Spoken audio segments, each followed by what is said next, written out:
Good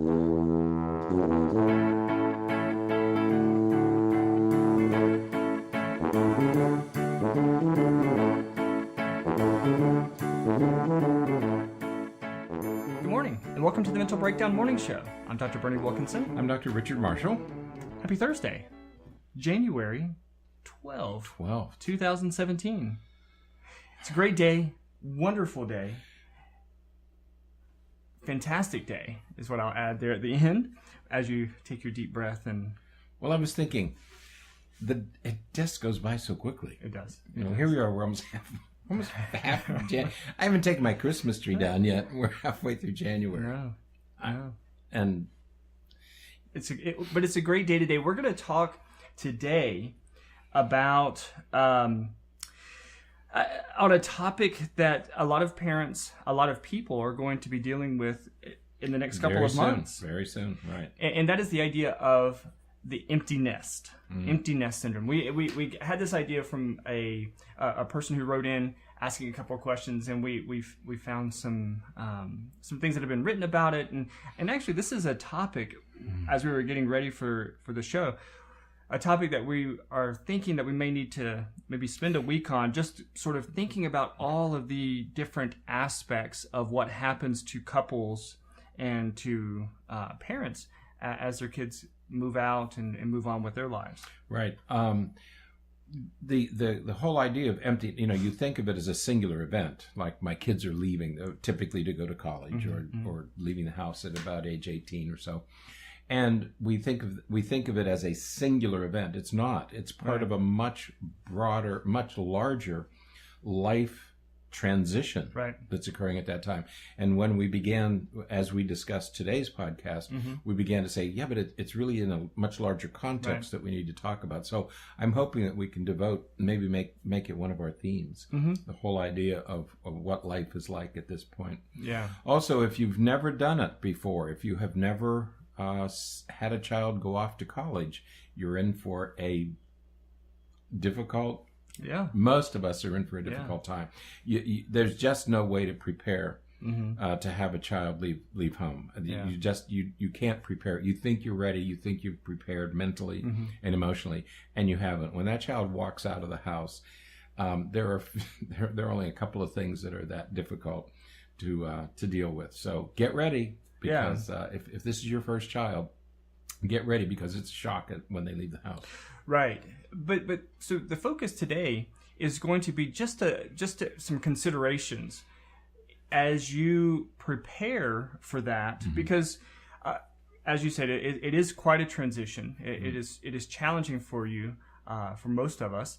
And if you're in a relationship, if you and your spouse are together and the kids are about to leave, you have to now redefine your relationship. That's right. That's part of that larger context that we talked about. This fundamentally changes the relationship that you have with your spouse. Right. It does for most couples. Right. Right. Because if you have, let's just say you have one child that's getting ready to leave, the nature of your relationship with your significant other, if you guys have been together the whole time, has been very clearly defined by the presence of that child. Now, certainly, if you've been following some of the good, healthy parenting strategies, so that during their adolescence years you begin to detach a little bit and all, that's great, because that's going to help you. But a lot of our discussions, a lot of our plans, a lot of our all of the things that we do center around or at least influenced by the presence of the child. And so when that child is gone, or when that child is moving out, and now it's just you and your spouse left, well, now you got to figure out if you still like that person. Well, spouses go out for dinner. They'll go out, Wednesday's date night, and they talk about the kids. Right. So your life really does, when you're raising, especially young children or school-age children, your life really does revolve around the children. We understand that. Right. And when they leave, there's a void there, because now what do you talk? I mean, you can still talk about your college student, but there are going to be days that go by where you don't have any communication. And what then do you talk about? What holds you together? Because you were obviously close during dating and engagement and early years together before children. But then the children just took over everything for most of the relationship. Right. You've been married for 20 or 25 years, and 18 of those have been devoted to child care. Well, what's interesting, my wife and I, we joke about it often because we've been together for close to 25 years now. And it's when we met, she had a child from a previous relationship. And so for the entire 25 years, we've had children. You have. And so, my youngest is now 15. He'll be 16 in just a couple of weeks. And I hope he goes to Stanford. Our relationship is going to be completely different because we've never been together without having children, without a child in the house. And so it's going to make it very different. When your for baby us. leaves, yeah, that's right. Yeah. You have to get to know each other again. Yeah, well, we just have to redefine it. And we're in the process of working on that now just because we're 2 years away. That's not very much time. And he's already starting to, spend less time at home and want to be out and away. Isn't it strange to be in the house alone with your... This is the first time in 20-some years. And we'll be alone. Our daughter will go out somewhere, and here we are, the two of us in this house. You wonder what to do. What? That's right. Somebody needs to make some noise or something. Right. We need some noise or something. We have to be fighting about something. Yeah. So if you're in that situation and you have your child who is getting ready to leave, getting ready to move on and transition to that next phase of life, it's really important that you sort of sit back and assess your relationship just a little bit. What do you guys talk about? What do you guys do? If all of your conversations center around the children, you need to re-explore things that you have in common, other things that you can talk about, other things that you can do together, just the two of you, other interests that maybe are just focused for the two of you that doesn't include the children, so that you can sort of rekindle some of that interest that you had before you were so distracted and consumed with parenting. Right. What did you do before children? Yeah.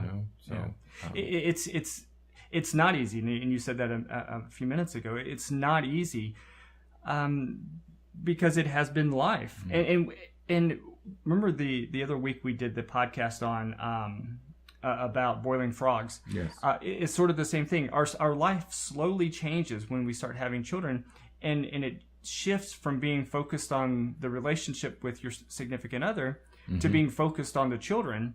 And now we have to work to shift it back. Right. Before we're in a situation where we're being thrown into boiling water and we have to jump out. And the other thing, we talk about it being in context. The other thing about it, when this occurs, there are other important changes that are occurring at the same time. So this is a time when in your career, you're probably very close to the top of your career. So you're very busy. Right. You might have administrative responsibilities. Right. Work is taking you out of the home for longer periods of time because you have to travel or you have to work overtime or you have to work at night. We're getting perilously close to midlife, menopause and midlife crises and those sorts of things. So there are a number of things that are happening at this time. So it is one of those times in your life where Dr. Burney said, he and his wife are beginning to prepare. It's a good time to prepare. Don't let it just happen. You want to do this thoughtfully, because there are a couple of landmines there that could explode, and so you want to be very, very careful. It's a difficult transitional period for most people. Yeah, I definitely think this is something we're going to want to expand on, and so maybe we'll think of a week where we can sort of touch on different topics every day. So if you have any topics or any particular areas of this that you're interested in that you would like for us to kind of expand on, write to us and let us know. You can do that on Twitter at Dr. Burney is the contact, and let us know what you think, what you would like for us to talk about, and we will be sure to address that and explore it in the best way we can so that we can offer some strategies for you as you're managing that. So, But in the next 6 weeks, the college acceptances will be pretty much settled. Residencies, colleges, graduate schools, those decisions will be made. So celebrate that good news, but prepare yourselves for what's going to be happening come summer. Absolutely. So, all right. Well, that is it for today. We'll be back tomorrow morning with a pretty big announcement. Tomorrow. There's the next teaser. Leave that cat in the bag. There it is. Leave that cat in the bag. So we'll be back tomorrow morning to talk about that. That's going to be the main focus that we'll talk about tomorrow is this announcement. Yes. I just wanted to say announcement again. Announcement. So we'll be back in the morning. Have a great day, and we'll see you then. See you then. Bye-bye.